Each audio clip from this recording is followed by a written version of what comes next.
Thomas More, martir. Thomas More adalah martir Inggris, negarawan, dan pengacara terkenal. Ia menjadi lambang kebanggaan para pengacara. Ia lahir di London pada 6 Februari 1478. Ayahnya Sir John More adalah seorang pengacara dan hakim pada mahkamah kerajaan. Ibunya Agnes Granger adalah seorang ibu yang saleh. Ketika memasuki usia remaja, Thomas memulai pendidikannya di sekolah Santo Antonius di London. Kira-kira pada 1490, ia menjadi pelayan Kardinal John Morton, Uskup Agung Canterbury. Di sana ia mendapat pelajaran bahasa Yunani di bawah bimbingan William Grocyn. Setelah itu, ia memasuki pendidikan dalam bidang hukum di London. Setelah menyelesaikan studi hukum, ia menjadi anggota parlemen pada 1504. Minatnya pada sastra klasik sangat besar. Oleh karena itu, ia belajar lagi karya-karya klasik dari Aristoteles dalam bahasa Yunani. Selain mahir dalam bahasa Yunani, Thomas pun mahir berbahasa Latin dan Prancis, serta ahli di bidang sejarah, ilmu pasti, dan musik. Keahlian-keahliannya ini membuat dia menjadi seorang pengacara yang populer, tetapi juga orang yang ragu-ragu akan panggilan imamat yang sudah lama bergolak dalam batinnya. Atas nasihat Pastor John Cole, pembimbing rohaninya, Thomas akhirnya mengambil keputusan untuk tetap menjadi awam Katolik yang berkecimpung dalam bidang politik. Ia kemudian menikah dengan Jane Cole pada 1505. Tuhan mengaruniakan kepadanya 3 orang putri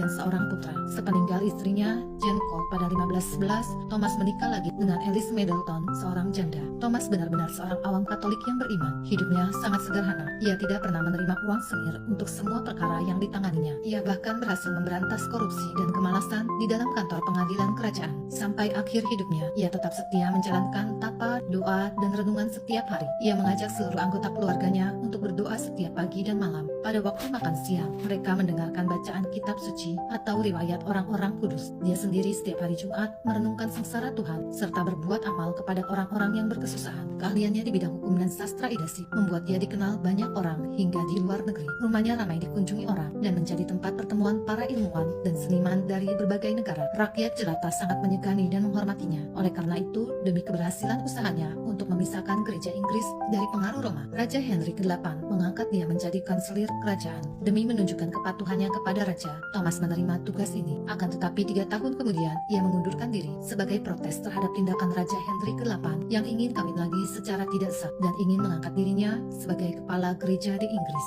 Ia mengasingkan diri ke pedalaman. Karena tidak menghadiri perkawinan raja dengan selirnya, maka Thomas ditangkap. Namun beberapa hari berikutnya, ia dibebaskan lagi. Ia dipanggil untuk mengucapkan sumpah setia kepada raja dan semua tindakannya, terutama sumpah untuk mengakui raja sebagai kepala gereja di Inggris. Ia bersama Uskup John Fisher menolak untuk bersumpah. Bersama Uskup John Fisher, Thomas dipenjarakan lagi. Harta milik keluarganya disita. Keluarganya sangat menderita karena peristiwa itu. Mereka meminta Thomas agar mengikuti saja kehendak raja, seperti dilakukan banyak uskup. Akan tetapi Thomas menolak permintaan keluarganya itu dan tidak mau ikut main sandiwara. Ia dengan setia mengikuti bisikan suara hati dan keyakinannya. Terhadap pertanyaan hakim, apakah engkau menganggap dirimu lebih bijaksana dan jujur daripada uskup-uskup dan pembesar-pembesar kerajaan ini? Thomas dengan tegas menjawab, meskipun uskup-uskup tidak sependapat dengan aku, ada ratusan orang kudus yang mendukung aku. Meskipun parlemenmu tidak sependapat dengan aku didukung oleh konsili-konsili umum yang telah berkali-kali diadakan. Meskipun seluruh kerajaan tidak sependapat dengan aku,